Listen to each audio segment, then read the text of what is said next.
Have you ever given someone everything, only to be told you're not good enough? I'm not talking about a loan you never got back.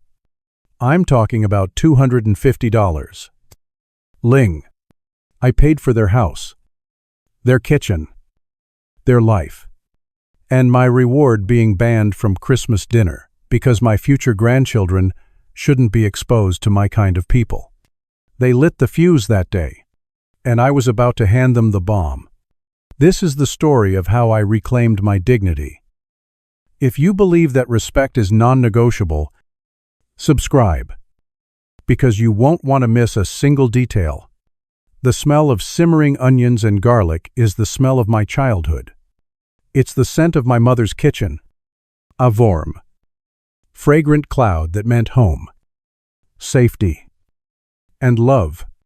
I was trying to recreate that feeling now, stirring a rich, dark red chili sauce in a heavy-bottomed pot. My own kitchen was quiet, filled only with the gentle sizzle from the stove and the rhythmic chop of cilantro under my knife. This was for Thanksgiving dinner at my son's house. My son, Liam, and his wife, Chloe. I was making carnitas from my grandmother's recipe. Slow-cooked pork, so tender it would fall apart with a fork. Served with fresh tortillas, pickled red onions, and this very sauce. It was a piece of my soul on a platter. As I worked, my mind drifted back 5 years, to a place that smelled nothing like home, a bank. I remembered the sterile scent of recycled air and old paper, the squeak of my shoes on the polished marble floor. I was sitting across a wide, mahogany desk from a man in a suit that was probably worth more than my first car. I was signing papers, my hand steady, but my heart pounding a nervous rhythm against my ribs. I was taking out a home equity loan against my own house, the house I'd worked 30 years to pay off. The house where I'd raised Liam, to give him and Chloe the $47,000 they needed for a down payment on theirs. Liam was next to me, bouncing his knee. "Dad, are you sure about this? It's a lot of money." I had looked at him, my only son, and smiled. The worry on his face was genuine, but so was the excitement shining in his eyes. He was about to become a homeowner, a husband, starting a family. How could I not do this? I pushed the final signed paper across the desk. "Just seeing you happy is enough for me, son," I told him, and I meant it, every word. That memory faded as I packed the food into insulated containers. The house I had helped them buy was beautiful. A 2-story colonial in a manicured suburban neighborhood with a big yard and a 2-car garage. It was everything they wanted. Everything I wanted for them. Driving over, I felt a familiar warmth spread through my chest. This was what it was all about. Family. When I arrived, the party was already in full swing. Cars lined the street. I balanced the containers in my arms and rang the doorbell. Chloe opened it. A brilliant, practiced smile plastered on her face. "Rowan, you made it," she chirped, giving me a quick, air kiss near my cheek that didn't actually make contact. "Let me help you with that." She took one of the lighter containers and led me toward the kitchen. Her parents, Richard and Karen, were standing by the island, sipping wine. They nodded at me with tight, polite smiles. I set my food down on the granite countertop, next to a mountain of mashed potatoes and a green bean casserole. The kitchen was a showpiece, all stainless steel and white marble. I remembered the $18,000 bill for its renovation, a charge I had put on my own credit card 2 years ago when they said they were a little short. As I took the lid off the carnitas, letting the steam and rich aroma fill the air, I saw Karen lean over to Chloe and whisper something. Karen's nose was wrinkled slightly. I couldn't hear the words, but I saw her mouth form the word pungent. Chloe just gave a little shrug and guided her mother away.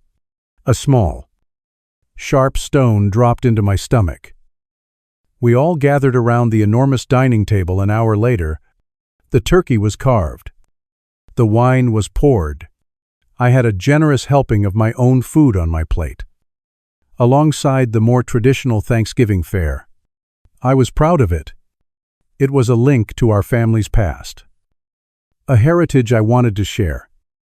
Chloe, sitting at the head of the table opposite Liam, raised her glass. I just want to say how thankful I am for everyone being here, for this beautiful home, and for our wonderful family. Everyone murmured in agreement. Then, she looked down at the table, her eyes scanning the dishes. They paused for a fraction of a second on my carnitas. And for all this amazing food, she continued, her voice a little too bright.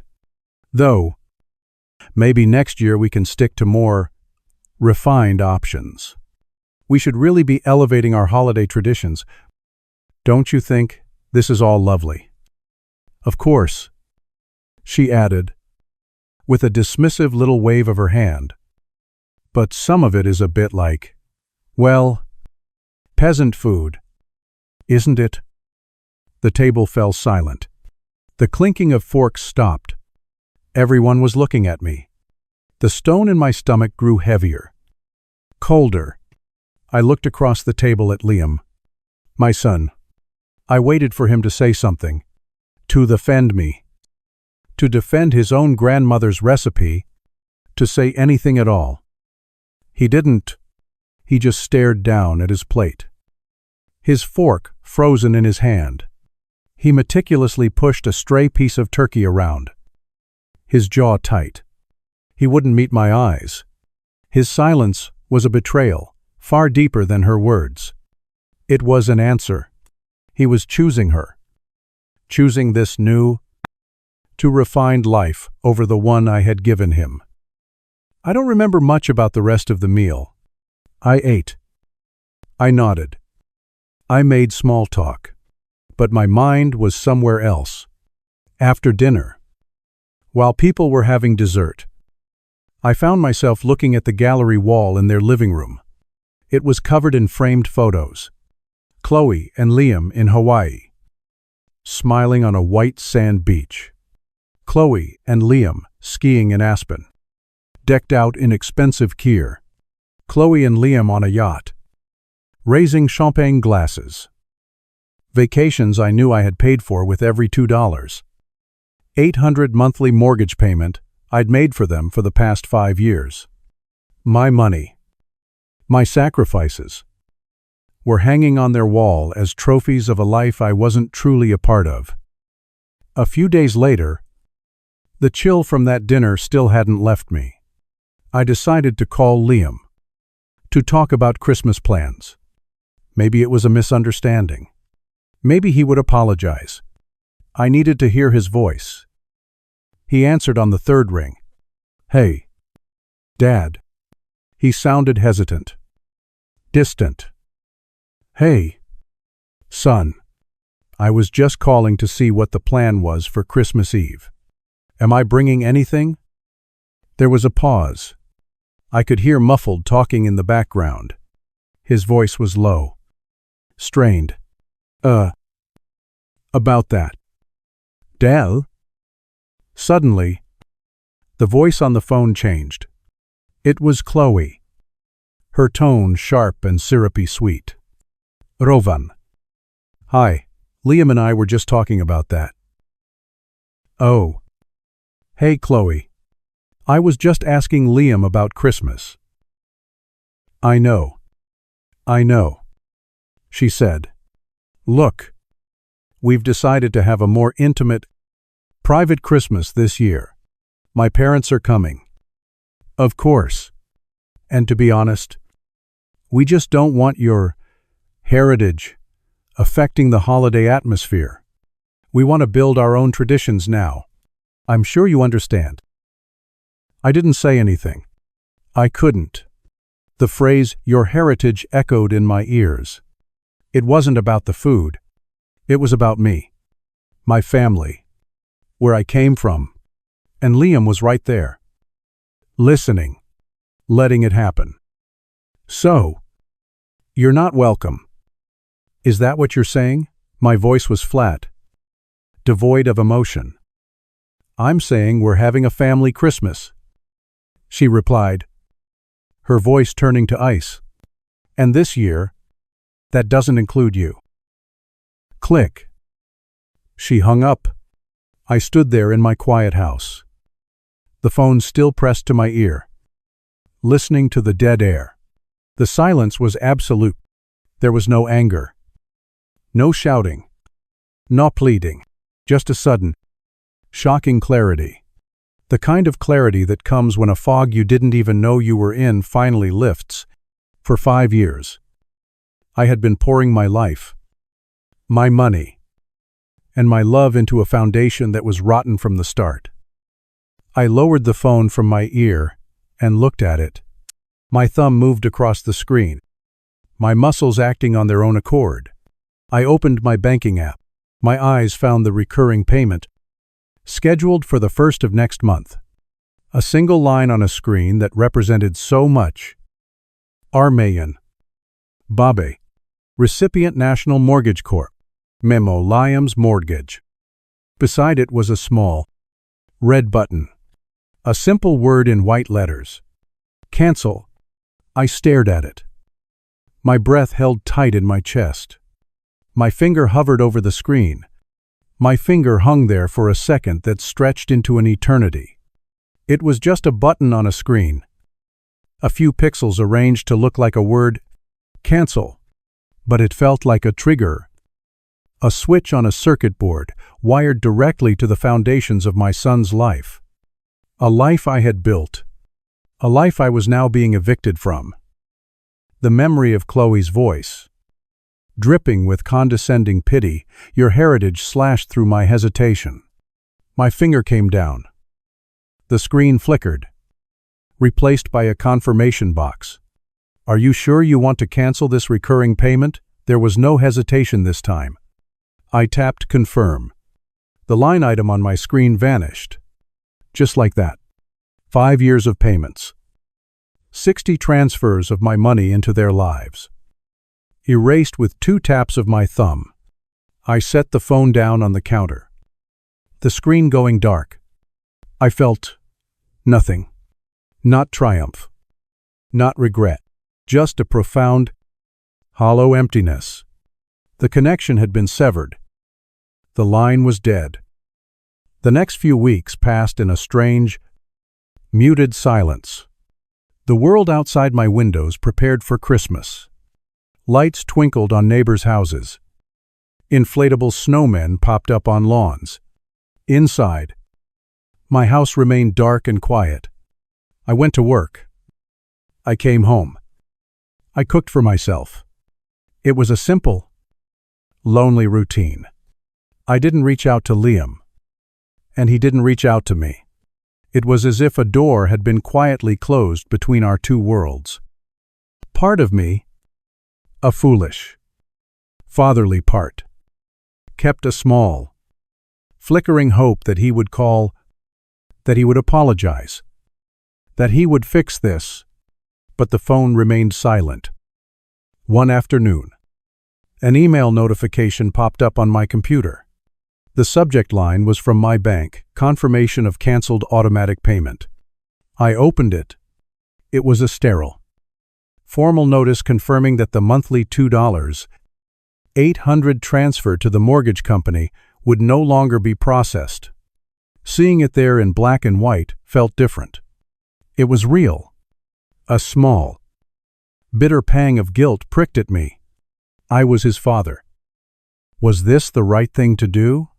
Then I remembered the look on his face at Thanksgiving. The utter lack of courage as he let his wife insult me. His own father. At a table I had helped provide, the guilt evaporated, replaced by a cold, hard resolve. I had done the right thing. I had chosen myself. It was exactly 1 week before Christmas when the storm broke. I was sitting in my armchair, reading a book, when my phone, resting on the end table, began to vibrate violently against the wood. The screen lit up with a name I now dreaded. Chloe. I watched it buzz and rattle. A furious, insistent demand for my attention. I let it go to voicemail. A minute later, it started again. I ignored it again. Then came the text message. Why did you do it?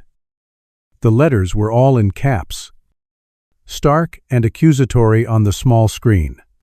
I didn't reply. A few seconds later, another one came through. The bank just called Liam. The mortgage payment bounced. Rowan, what is wrong with you? I read the message and felt that same hollow calm from the day I'd hung up the phone. I set the phone face down on the table, but it wasn't over. A third text message arrived. This one longer, more frantic. My parents are flying in tomorrow. Their tickets are non-refundable. We needed that money. They're going to be stranded. You have to fix this. Now. Stranded. The word was so dramatic, so perfectly Chloe. They weren't going to be stranded. They were going to be inconvenienced. They were going to have to face the consequences of their own choices for the first time in 5 years. I felt a grim sense of satisfaction. I turned the phone off completely. Let them scream into the void. The next morning, I turned my phone back on. There was a voicemail from Liam. He hesitated, then pressed play. His voice was thick with panic and desperation. The voice of a child, not a grown man. Dad, please call me. Chloe she's a wreck. Her parents land in a few hours. I don't know what to do. The mortgage, Dad. We could lose the house. Please, just call me back. He sounded so pathetic, so utterly lost. The father in me wanted to fix it, but the man who had been disrespected and discarded knew better. He had made his choice when he sat in silence at that Thanksgiving table. He had made it again when he stood by and let his wife ban me from Christmas. This was the price. I deleted the voicemail. A few hours later, my phone buzzed again. It was Liam, calling. This time, I answered, Dad. His voice was a strained whisper. Liam. Dad. You have to help us. Chloe's parents are here. We had to pick them up in my old Civic because we don't have gas money for her SUV. They're furious. Chloe won't stop crying. The bank called again. They said we're in default. You have to reinstate the payment. It was a mistake. Okay, we were upset. Chloe didn't mean it. The excuses were so flimsy, so transparent. She didn't mean it, I asked. My voice dangerously quiet. She seemed to mean it very clearly. Liam. She didn't want my heritage tainting her Christmas. She was just stressed. Dad, you know how she gets, please? Just for this month. We'll pay you back. I promise. I thought of the 30 years I worked at the plant. The overtime shifts. The aching back. All to give him a life better than mine. I thought of the equity I had bled from my own home to hand him his. That's not my problem anymore. Liam.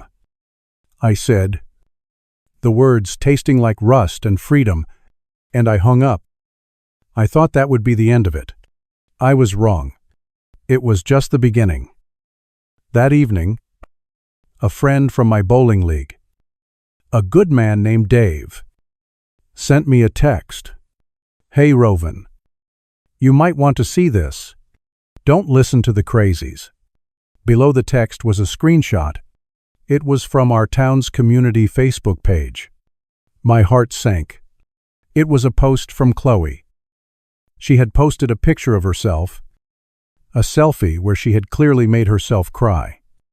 Her eyes red and puffy. The post itself was a masterpiece of manipulation. I don't normally do this. It began. But my family and I are in a desperate situation, and I don't know where else to turn. My husband's father, Rowan, after a small family disagreement, has decided to punish us in the cruelest way imaginable right before Christmas. He has completely cut us off financially, causing our mortgage payment to be rejected. Now, we are facing foreclosure. To make matters worse, my sweet, elderly parents flew all the way across the country to be with us, only to be stranded by his heartless actions. We are scared, and we are heartbroken that a man we considered family could be so vindictive. Please, if you have any words of support, we could really use them right now.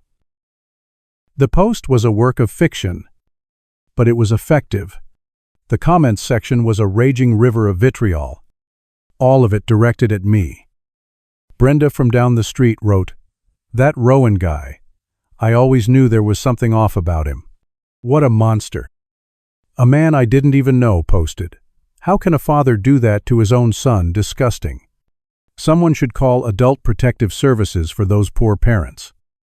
Another wrote, "This is what's wrong with the world. A spoiled old man throwing a tantrum and ruining Christmas for a young family." I scrolled through dozens of them, each one a small, sharp knife twisting in my gut. They were taking my name, my reputation. A reputation I had spent 60 years building in this town. And they were dragging it through the mud. They had taken my money. They had taken my son. And now they were trying to take my dignity. A hot, white anger, purer and more intense than anything I had ever felt, rose up from my chest and filled my head. The hollow emptiness was gone. The quiet calm was gone. In their place was a clarity so sharp it felt like a shard of glass in my mind. This was no longer a family dispute. This was a public execution of my character. And I would not let it stand. "You want public." "Chloe," I whispered to the empty room. "Fine. I'll give you public." I walked over to my desk and turned on my old desktop computer. The machine whirred to life. Its familiar hum, a comforting sound in the sudden silence. I opened a new spreadsheet.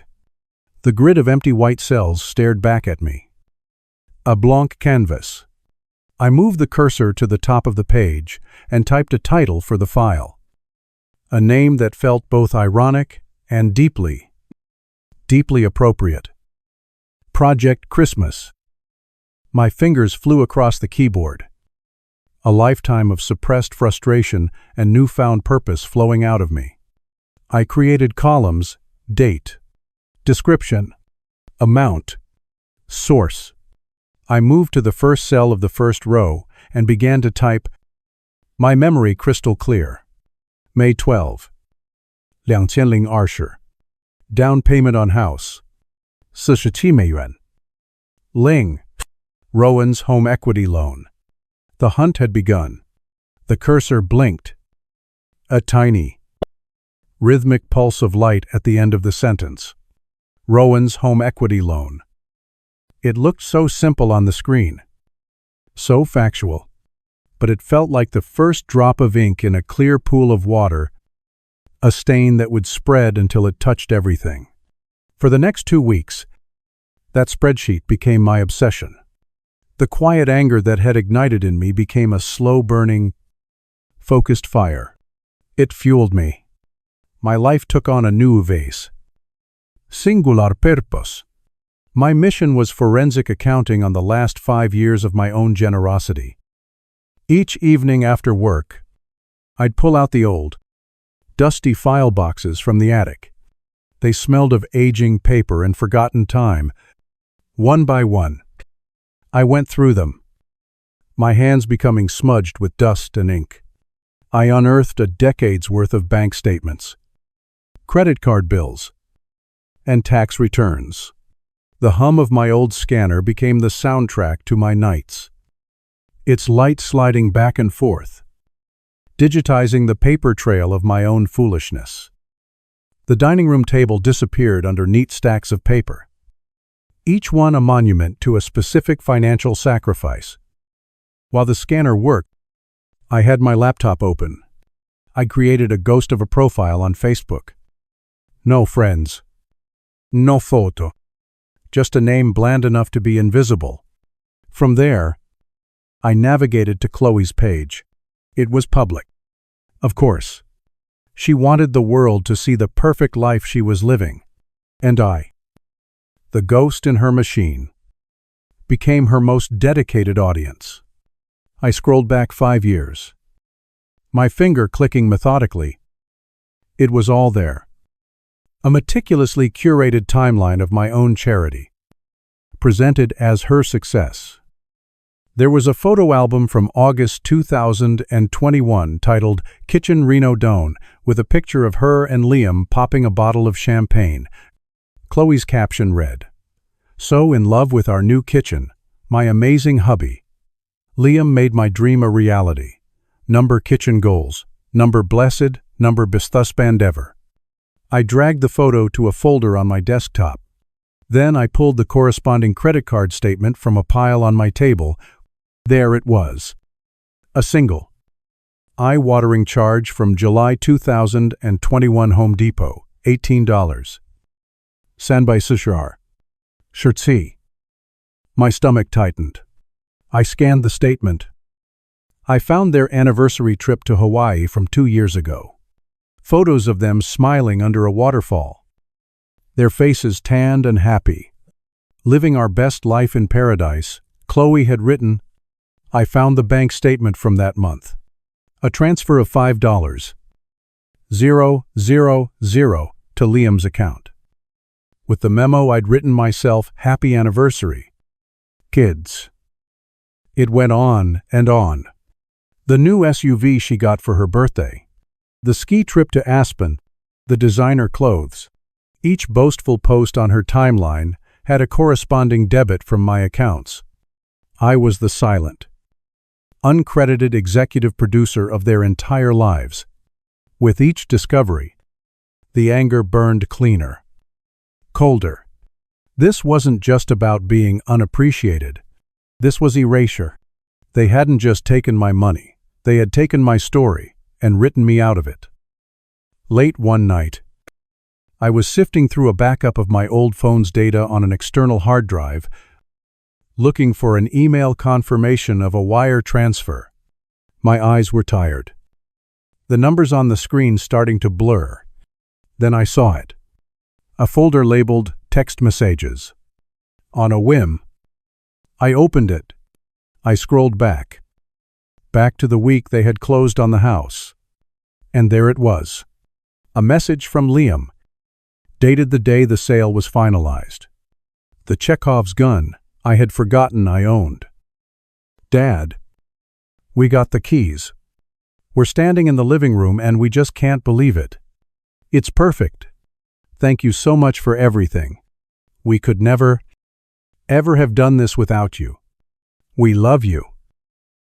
Reading those words, 5 years later, felt like a physical blow. The air left my lungs in a ragged gasp. I leaned back in my chair, the printed message in my hand trembling. This was the boy I had raised. This was the son I remembered. Where did he go? I thought of him standing silently by, as his wife called my heritage peasant food. I thought of his weak, pleading voice on the phone, making excuses for her cruelty. The warmth of the memory was instantly extinguished by the cold reality of the present. This message wasn't proof of his love, it was proof of his betrayal. This, more than any bank statement, was the sharpest piece of evidence I had. I printed it out in a large, clear font. By the end of the second week, I had everything. Every receipt, every statement, every self-congratulatory social media post. My spreadsheet had over 100 entries. The final tally at the bottom made me feel sick, $254. Babaishijo. Santra C. The time for gathering was over. It was time to prepare for war. The next afternoon, I drove to the office depot downtown. The automatic doors slid open, and I was hit by the clean, orderly smell of paper and toner. I walked the aisles with a shopping cart, my movements deliberate. I wasn't just buying office supplies. I was assembling an arsenal. I picked out the highest quality, heaviest weight printer paper they had. I bought a new, high-yield black ink cartridge. And then I went to the aisle with the folders. I bypassed the standard manila and the professional blues and blacks. My eyes landed on a stack of deep, glossy, crimson red folders. Christmas red, the color of holly berries, and the color of rage. I put 12 of them in my cart. That night was the assembly. I turned my dining room into a production line. My printer hummed for hours, spitting out page after page of evidence. I created a cover sheet, its title centered in a bold, serious font.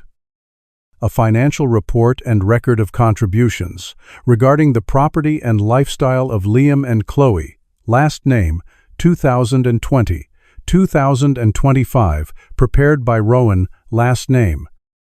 Behind that, I arranged the documents in chronological order. First, the proof of the down payment. Then, a summary of the 60 mortgage payments, with bank statements to back them up. Then came the kitchen renovation, the car, the vacations, each one a separate section. For each major expense, I created a single page on the left, a copy of the receipt or my bank transfer. On the right, a high-quality printout of their corresponding social media post bragging about it. The final page of each dossier was a copy of that text message from Liam. I collated, checked, and stapled each of the 12 dossiers. They were thick, heavy, and undeniable. Holding one in my hands, I felt a flicker of doubt. I looked up at the mantelpiece, at a framed photo of a teenage Liam, beaming after winning a baseball tournament. His arm was around my shoulder. We were both so happy. Was I really about to destroy him, to blow up the last remaining bridge between us? However rickety it was, my jaw tightened as Chloe's words echoed in my head again. This year, that doesn't include you. They hadn't left a bridge to blow up. They had already burned it down and danced on the ashes. This wasn't about destruction. This was about setting the record straight. As if on cue, my phone rang. It was my mother, Liam's grandmother. Her voice was thin with worry. Rowan, what on earth is going on? I just got off the phone with a very distraught Chloe. She was crying, telling me you've cut them off, that they might lose their house. She said you had some awful argument. What happened? I closed my eyes, picturing Chloe's crocodile tears. Mom, I said, my voice steady and calm. There are two sides to every story. You've only heard hers. Please, just trust me. The truth is going to come out very soon. Just trust your son. There was a long pause on the other end. All right. Rowan, she said finally. Though she still sounded uncertain, I trust you. We hung up, and my last sliver of doubt vanished. This wasn't just for me anymore. It was for my family's name, which Chloe was now trying to slander to anyone who would listen. It was Christmas Eve. A light snow was beginning to fall outside, dusting the world in a soft, quiet white. Everything was ready. The 12 red dossiers were nestled in a large, elegant gift box. which I had wrapped in cheerful snowman print paper with a big silver bow. It sat on my coffee table. A silent, festive-looking bomb. The calm I felt was absolute. The plan was in motion. There was nothing left to do but wait. At 7 o'clock, just as I was putting on my coat, my doorbell rang. My heart jumped. It wasn't time to leave yet. I walked to the door and looked through the peephole. My breath caught in my throat. It was Liam. He was standing alone on my porch. Shoulders slumped. Without a coat, despite the falling snow, his face was pale and etched, with a misery so profound it looked like he hadn't slept in weeks. He shifted his weight from foot to foot, his hands shoved deep into his pockets. He looked like a lost boy. He raised a trembling hand as if to knock again.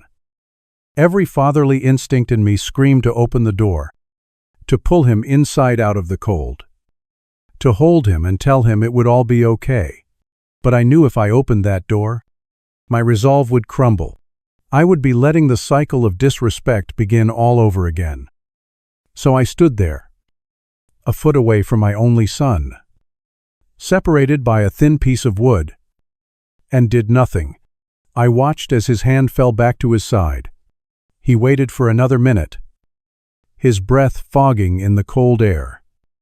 Before turning around, he walked down the steps, his head bowed, and disappeared into the snowy darkness. The point of no return had been crossed. He had made his last appeal, and I had given my final answer without saying a word. I watched the shape of my son recede into the swirling snow until he was gone. I didn't move from the door for a long time. There was no victory in that moment. Only a deep, aching finality, like the low toll of a distant bell. The warmth of my house felt like a cage. He was gone. The last bridge was well and truly ash. I took a slow, steadying breath, picked up the gift-wrapped box from the coffee table, and walked out into the cold. The drive to their house was surreal. The world was soft and white. The Christmas lights on the houses blurred into gentle halos by the falling snow. It was beautiful. A perfect holiday scene from a movie. But inside my car, the air was cold and still. The box sat on the passenger seat beside me. Its cheerful snowman paper, a grotesque mockery of the contents within. I felt strangely detached, as if I were a chauffeur driving a very important dignitary to a meeting from which there was no return.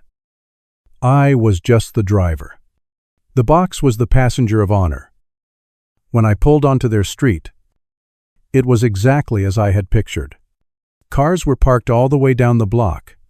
Every window of their house blazed with warm, golden light, spilling out onto the pristine snow. I could hear the faint thrum of music and the murmur of a crowd. A perfect party. A perfect life. I parked, took the box, and walked up the shoveled pathway. I didn't bother to ring the bell. I just turned the knob and walked in. The wave of heat and noise that hit me was a physical force to every. The air was thick with the scent of roast turkey, pine needles, and expensive perfume.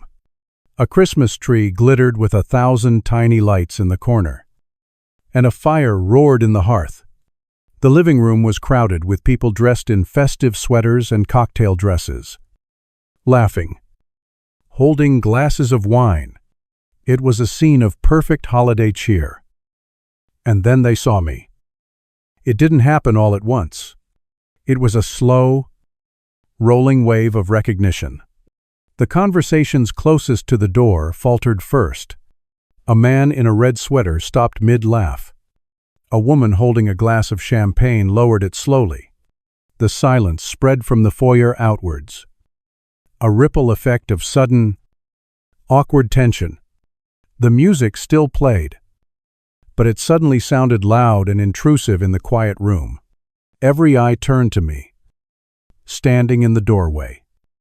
holding my brightly wrapped gift. Chloe was the first to react. She was standing by the fireplace. A vision in a green velvet dress, holding court with a small group of friends. Her face, flushed with wine and success, went through a rapid series of transformations, confusion, then irritation, and finally, a mask of pure, venomous rage. She set her wine glass down with a sharp click and strode towards me. Her parents, Richard and Karen, trailing in her wake like two sour-faced bodyguards. "I cannot believe you have the audacity to show your face here," she hissed, her voice low and tight, meant only for me, but heard by everyone in the now silent room. "After what you've done, you are not welcome in this house." I looked at her, at the hatred in her eyes, and I felt nothing but a profound pity. I gave her a small, sad smile. "I'm not here to stay." "Chloe," I said, my voice calm and even easily carrying through the room. "I just came to drop off my Christmas gift." I walked past her, ignoring her sputtering indignation. I moved toward the dining room, where the long table was set for a feast. It was a beautiful sight, with a festive runner, polished silverware, and 12 perfectly arranged place settings. The guests parted before me like I was Moses, and they were the Red Sea. I could feel their stares on my back, a mixture of curiosity and morbid fascination. Liam was standing by the far wall, near the kitchen door. He was as pale as the snow outside, his eyes wide and pleading. He looked utterly broken. I didn't look at him for long. I reached the table and placed the large box in the center, next to the floral centerpiece. Then, I took off the lid. I reached inside and took out the 12 crimson folders. One by one, I began to walk around the table. My movements were slow, deliberate, almost ceremonial. At each place setting, I set down a single, thick, red dossier. The sound of the heavy paper hitting the linen placemats was the only sound in the room. Thump, thump, thump. 12 final heartbeats. I could feel the tension in the room coiling tighter with every folder I placed. The guests stared at the red files as if they were venomous snakes. Chloe's face was a thundercloud of confusion and fury. When I had placed the last one, I stepped back from the table.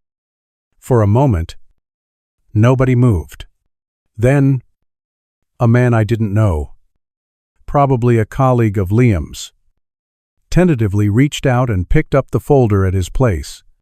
He opened it. I watched his eyes scan the cover sheet. They widened. He flipped to the first page. I saw his jaw go slack. He shot a quick, horrified glance at Chloe, then back down at the papers in his hands.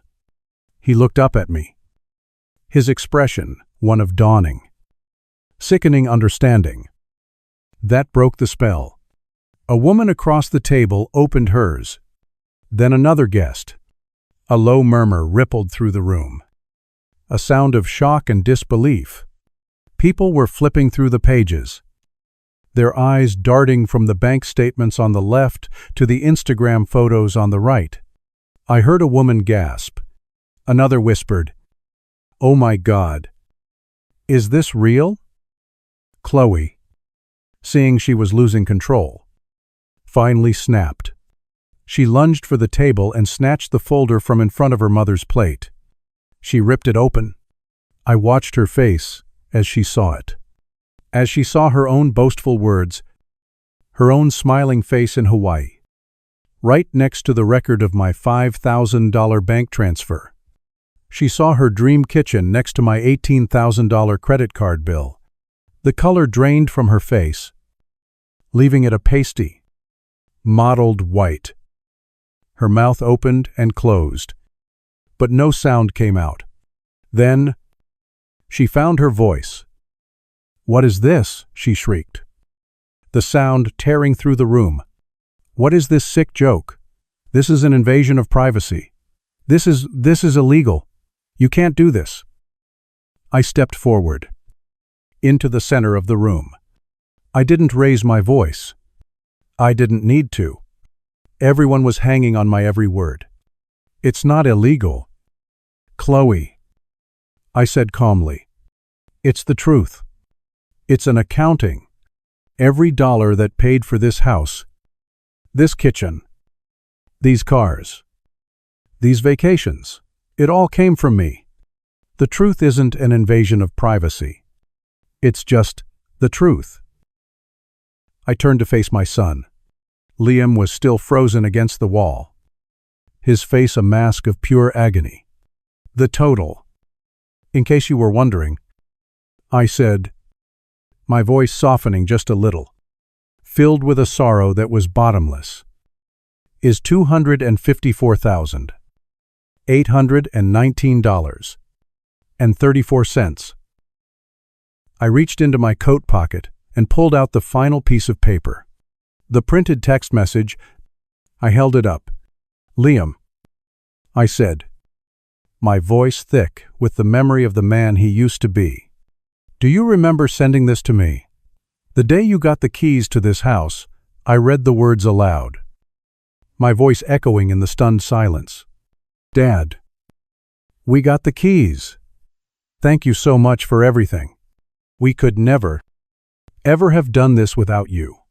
We love you." I let the paper fall from my fingers. It fluttered to the floor.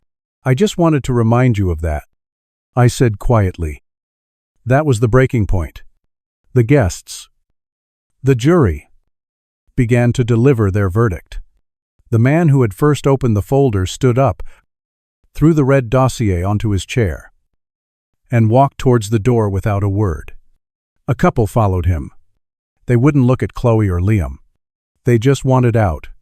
One by one, Chloe's perfect party guests abandoned her, leaving their half-empty wine glasses and their judgment behind. Her parents, Richard and Karen, stood there, their faces slack with shock, looking 100 years old. I looked at the wreckage of the party, at the stunned faces of the few people who remained. I looked at Chloe, who was trembling with a rage so profound it seemed to be consuming her, and I looked at Liam, who was finally crying, silent tears streaming down his face. "I don't want the money back," I said, my voice clear and final. "I just wanted my dignity back. You said my heritage wasn't good enough for your Christmas dinner, Chloe, but it seems my money was good enough for your entire life." I paused, letting the words hang in the air. "Enjoy your meal." And with that, I turned my back on all of it and walked out the door. I didn't look back. As the door clicked shut behind me, it cut off the sound of Chloe finally letting out a raw, animalistic scream of fury. I heard the sound of something smashing against a wall. I just kept walking. I got to the end of the driveway and stopped. The snow was falling harder now. Thick, silent flakes covering my coat and hair. I tilted my head back and let them fall on my face, cold and clean. I took a deep breath, the icy air filling my lungs, and then I let it out in a long, slow sigh. The weight that I had been carrying for 5 years, the heavy, suffocating burden of their endless needs and my own desperate hope, was gone. I was free. In the weeks that followed, I heard things through the grapevine. The bank had officially started foreclosure proceedings on the house. Liam had left dozens of rambling, tearful voicemails on my phone. I never listened to them. I just deleted them. I knew there was nothing he could say that would change anything. The relationship I had with my son was over. It had died long before that Christmas Eve. I had just been the last one to realize it. Losing a son is a pain I wouldn't wish on anyone. It's a phantom limb, an ache where something vital used to be. But losing your self-respect, that's a kind of death. For 5 years, I had let them chip away at me, piece by piece, until I was little more than a signature on a check. That night, I stopped being an ATM. I stopped being a doormat. I stood up, and I remembered who I was. I am Rowan, a father, a hard worker, a man proud of his heritage, and I am not for sale.